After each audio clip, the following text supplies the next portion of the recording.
Ito dapat yung right lane niya pag ganun dun sa baba, hindi nito yung left lane. Dapat 2 lanes to. Pero ang nangyari, wala, basura yung nandito, mga bato. Yan siya. Ito yung dulo niya kanina. Kung tinapos to o tinuloy, hindi nadaanan sana, hindi nag-counterflow yung iba. Sakto dito, kung natapos sana to dito, wala nang kuma-counterflow. Ito na yung creek sa ibaba.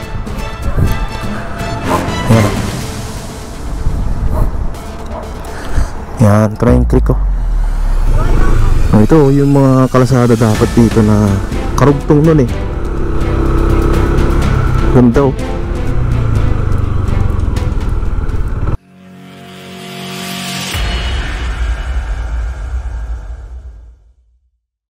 Good morning guys. Dito tayo ngayon sa may H. Ventura.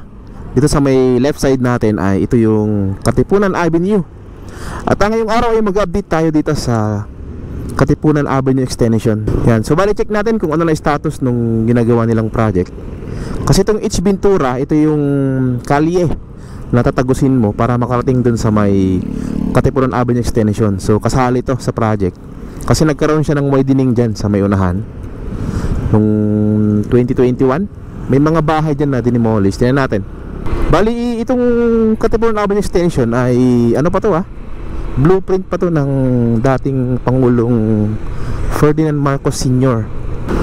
Yan, ganito yung nangyari dito. Lumapad tong kalsada kasi maraming bahay dito nung mga nakaraang taon, 2021 kung di ako nagkamali. Kasi may vlog tayo dito, may mga bahay pa dito sa may gitna. Yan dito, hanggang dito yun hiwa-hiwala yung bahay na pinaalis dito. Hopefully nabayaran yung 3 bahay na yun. Kasi yung mga bahay na yun ay lumang-luma na. Yan. Tapos yung dating dadaanan mo dyan sa kabila, bago ka liliko dito. So nung 2021 ay yun, dinimolish yung bahay dito na naiwan. Yan, ganito na yung resulta. Ayan siya, malapad na siya. So ano yan, parte yun ng project na Katipunan Avenue Extension, yung pag-widening dito. And then yung pababa dyan sa may creek, tingnan natin kung ano na yung status dyan. Yan, kasi may mga ginagawa rin dyan sa may pababa, papunta dun sa may ginagawa nilang subdivision, papunta na yun sa Batasan. So bali itong Katipunan Avenue Extension na project pala ay mayroong haba to na 3.3 kilometers Yan. Hanggang dun yun sa may Batasan Hills yung tagos niya. So ito yung dito, kung makikita nyo, ito yung kalsada na hindi pa natapos. Yan, pasukin natin. Diba? Kung makikita nyo, nung last update natin dito may mga dito. Yan, tinatapunan to ng mga basura. Ganoon pa rin. Yan, daming basura dyan Hindi pa rin pala natapos tong project na to. Nakakapanghinayang naman. 4 years na yung nakalipas, pero ganito pa rin siya. Ginawang tambakan ng basura tsaka parkingan.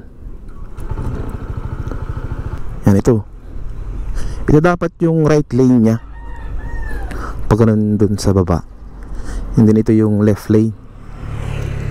Dapat 2 lanes to pero ang nangyari, wala, basura yung nandito, mga bato. Yan siya. Nakakapanghinayang kasi alam ko may budget naman to. Dito naman banda, wala naman right of way issue dito kung talagang tinuloy ito hanggang dun sa baba. Tapos to, yan, malapad na rin to o mahaba. Yan kung mapansin nyo dito, yan, mga damo na to. Pagbaba mo dun kasi na, ito na yung karugtong nun pagbaba dun, mamaya daanan natin. Ayan So So konting ano na lang to konting ayos na lang sana to. Yan, konting ayos na lang. Nandyan na yung liliko. Sayang. Punta natin doon sa baba. Konting-konti na lang to. Bakit kaya hindi natapos to?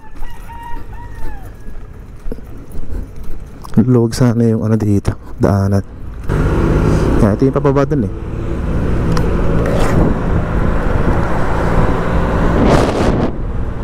Ano, puro sakyan nandyan sayang.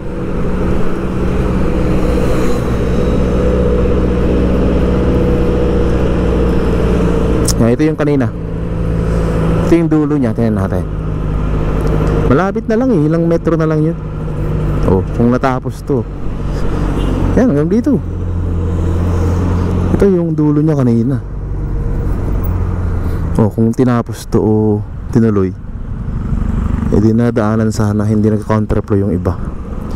Saktong-sakto dito kung natapos sana to dito, wala nang ano, kumaka-counterflow. Sayang naman. Ngayon natin dun. Kaya tayo dun sana. Tapos na. Ito tapos na Parang hindi pa rin tapos yata yung ibang parte niya. Tingnan natin Parang napabayaan na proyekto to. Yan, dito yun dito bababa yun sa may creek na to. Tapos yung mga bahay dapat dito ay may demolish yung iba dito. Pero mukhang hindi gumagalaw na dito.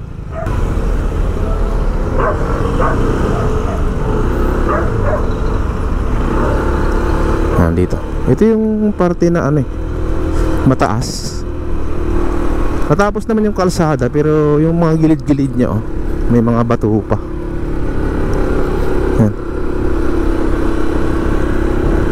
Dito meron naman siyang mga railings, pero may mga tambak pa dyan na mga lupa.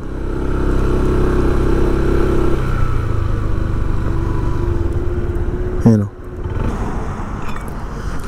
ito yung parte dito na naiwan pa. Ito yung mga tambak ng dito, lupa. Di ba? Yan kung mapapansin nyo, sa may baba niya, kabahayan na to. Yan, maraming bahay Ito na yung creek sa may baba. Ayan Yan, ito na yung creek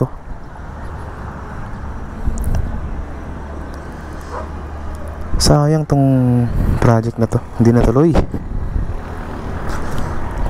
Marami pang kailangan tapusin sana.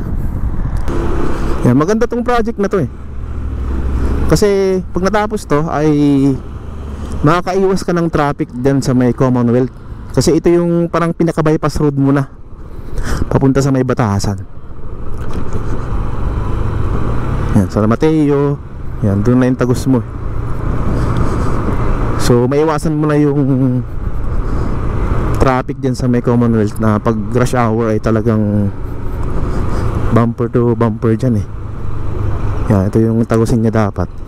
Tapos yung plano dito, itong mga kabahayan dito sa may gilid ng kalsada ay matanggal. Yan, may demolish kumbaga. Pero sa nakikita ko wala Although may mga bahay siyang na-demolish na kaya nito. Yan, demolish na to. Pero parang bumabalik na naman yung dati na nakatira. Yan.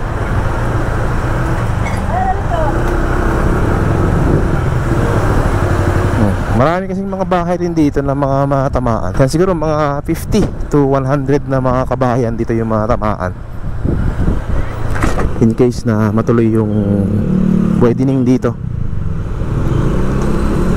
Yan. Tapos pasok ka dito sa subdivision. Ito na yung tagos mo Pag kaliwa mo dun sa dulo, yun na yung Katipunan Avenue Extension. Puntahan natin.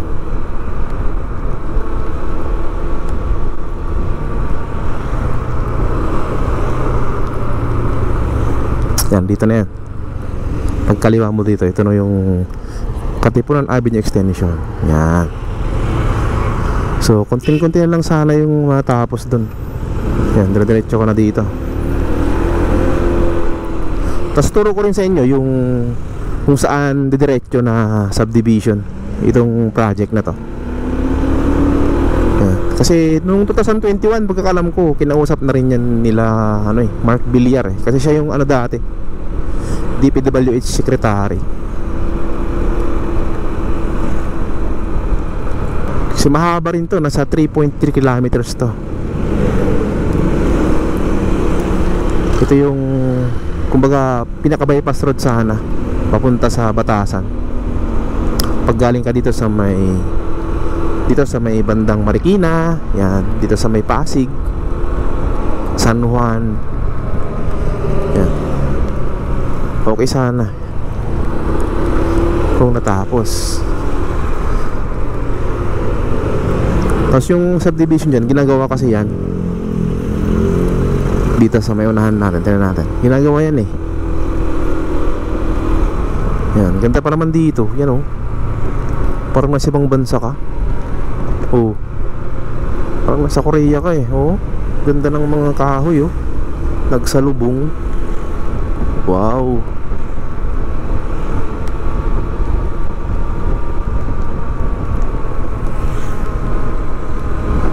Yan ito sana yung tatagusin mo, itong subdivision na to. Yan, diretso yan, hanggang dun yun. Pero sa ngayon wala Ayan ito sana yung tagus yan, diretso to. Hanggang dun sana yun sa may Batasan na.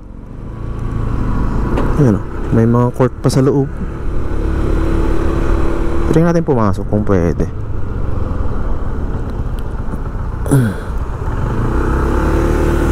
Meron naman motor pumapasok ko. Tignan natin. Pwede naman. Ito sana yung papasukin mo. Pwede yata. Yan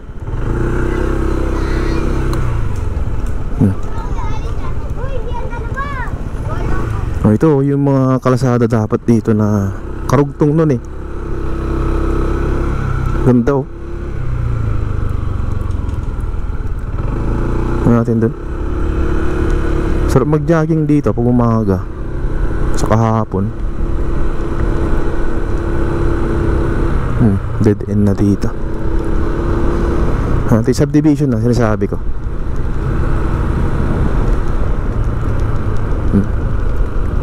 Pero nilagyan ng barikada.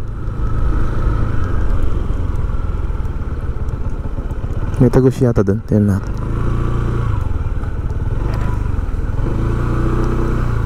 Taan po. May tagos dito. Nalagyan siya ng barikada kasi na to private property na yata to. Ayan ito yung dito, kalsada.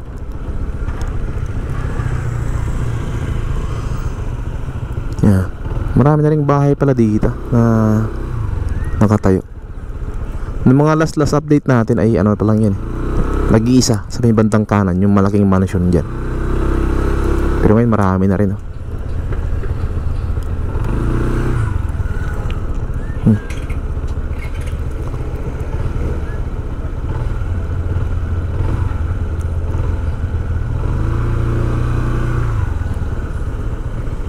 Ang ganda pa naman sa tong project na to. Alright, so yun, maraming salamat sa pagsama sa akin mula dun sa may Katipunan, sa may H. Ventura hanggang dito. Thank you po. Ingat tayo lagi mga kaibigan, and God bless po sa ating lahat. Peace out.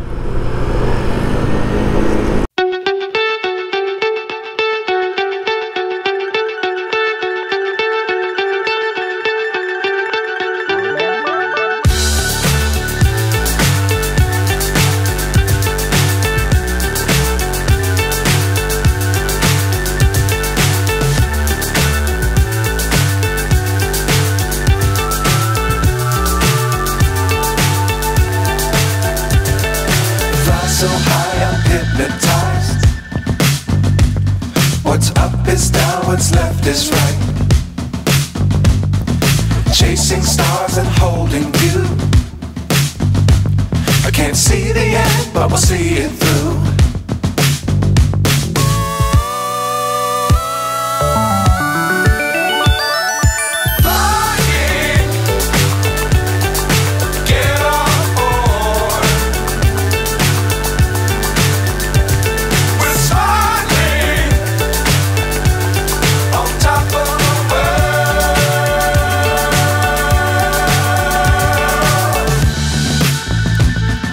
Dangerous times, don't fly too high. Be sure to keep the ground in sight. Fly forever if you keep it tight. Love the world, but keep the sky on your mind.